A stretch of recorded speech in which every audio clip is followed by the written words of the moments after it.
Elizabeth Ross Haynes was born in 1883 in Lowndes County, Alabama, during the height of Jim Crow segregation. Yet, despite the barriers of the Deep South, she rose to become one of the most impactful black women in early 20th century America, working as a social scientist, reformer, and national leader focused on improving the lives of African American women and families.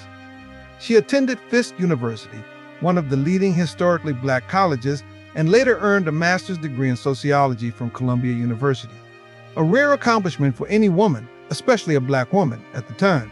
Her training in sociology gave her the tools to not just study conditions in black communities, but to push for policy changes that would address systemic poverty, labor exploitation, and racial inequality. In the 1910s and 1920s, Haynes became a leading figure within the YWCA, Young Women's Christian Association, working to expand programs for black women and girls.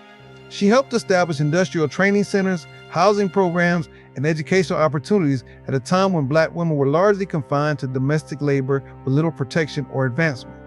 She was also a respected researcher. Her 1922 book, 2 Million Negro Women at Work, was one of the first comprehensive studies of black women in the U.S. workforce. It exposed how black women were paid less given the most physically demanding jobs and shut out of labor protections afforded to white women. But her work didn't stop at pointing out injustice.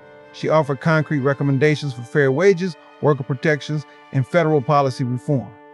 Elizabeth Ross Haynes also served on the executive board of the National Association of Colored Women, NACW, and was an advisor to the Department of Labor during the New Deal era, where she advocated for black families who were often excluded from relief programs.